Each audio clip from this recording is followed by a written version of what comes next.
আসসালামু আলাইকুম রহমতুল্লাহ। বাংলাদেশ পরিচালনা করতে সব বিদেশি মাল হায়ার করে নিয়ে এসেছে। মানে যারা দেশের প্রতি মায়া মমতা নেই, যারা দেশ ছেড়ে একটু সুখের লাগিয়া দেশ ছাড়িয়াছে, তাহাদেরকে লইয়া আসিয়াছে দেশের মঙ্গলের জন্য, কল্যাণের জন্য। তার এদেশে আছে? এদেশে কোনো শিল্প কলকারখানা আছে? এদেশে কোনো প্রতিষ্ঠান আছে? তার থাকলে কি আর না থাকলে কি? আবার কি করছে, সব বুড়ো হাবড়াদের নিয়ে সরকার গঠন করেছে।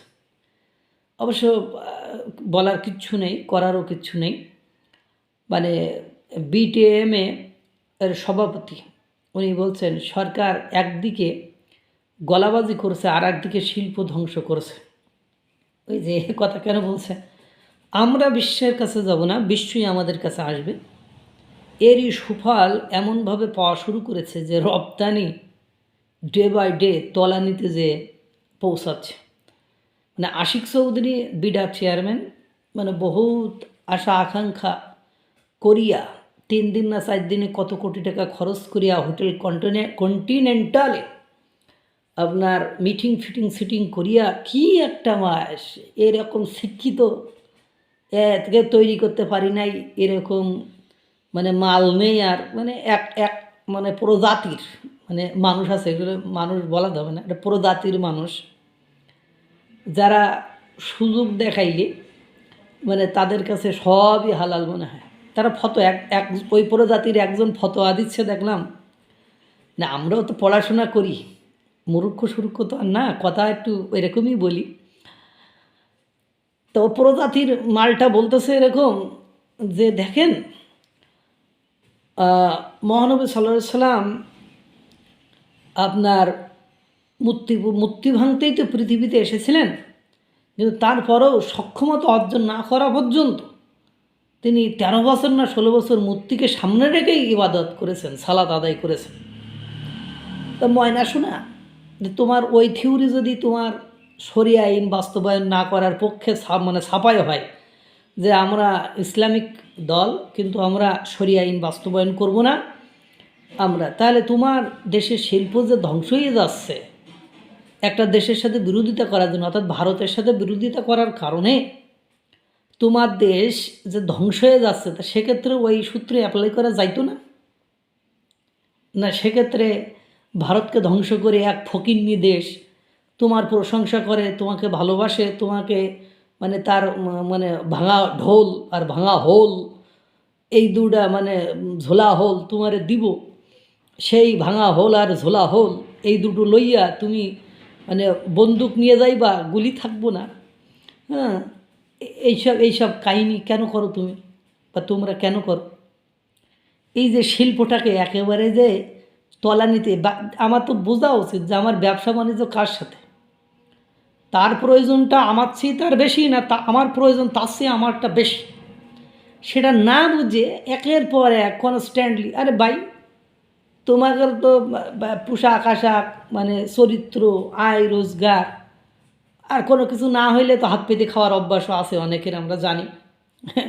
এগুলো আমাদের মুখস্থবিদ্যা, আমরা দেখি, আমাদের কাছেও লোকজন আসে, আমরা তো বুঝি। তো এই যে অবস্থা, এই যে দিনে দুপুরে ডাকাতি করি কোটি কোটি টাকার। আজকে সকালেই সাবেক তথ্য উপদেষ্টা মাহফুজ আলমের বাপের বাড়ির একটা ভিডিও দেখলাম, সেই লেভেলের বাড়ি, সেই লেভেলের বাড়ি, সুপারি বাগানের ভেতরে নোয়াখালীতে সেই লেভেলের বাড়ি হয়েছে কেমনে এটার ভাই?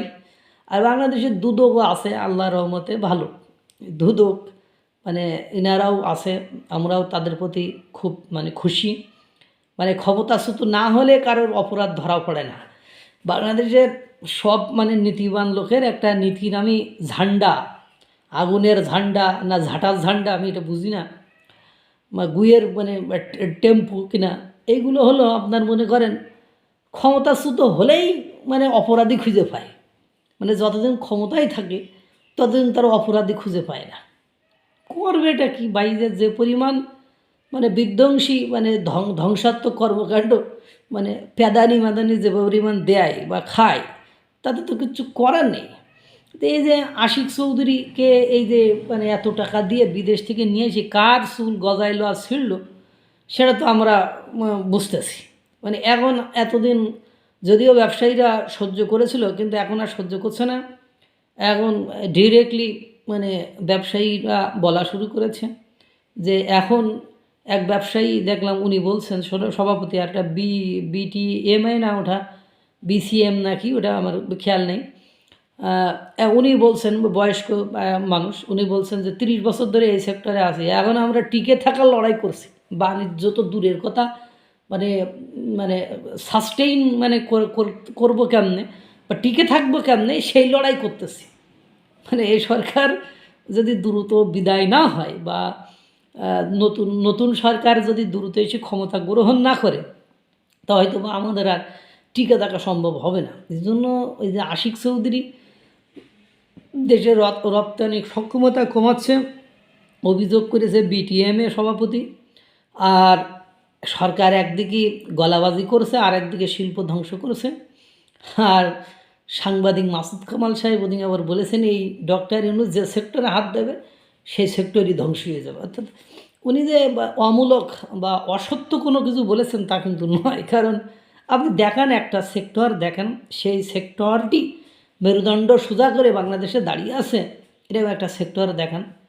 মানে বাংলাদেশের মানুষের জীবনের কোনো মূল্য নেই, বাংলাদেশের মানুষের আশা আকাঙ্ক্ষার কোনো মূল্য নেই, বাংলাদেশের মানুষের মানে বড় মূল্য চুকাতে হবে। এর জন্য দেখবেন এই মানে অসহায়ত্বের কারণে আর বাংলাদেশ যে মানে ধ্বংস, মানে আর এই ধ্বংসের অন্যতম কারণ একটা দেশের অর্থনীতি ধ্বংস মানে সে দেশ ধ্বংস।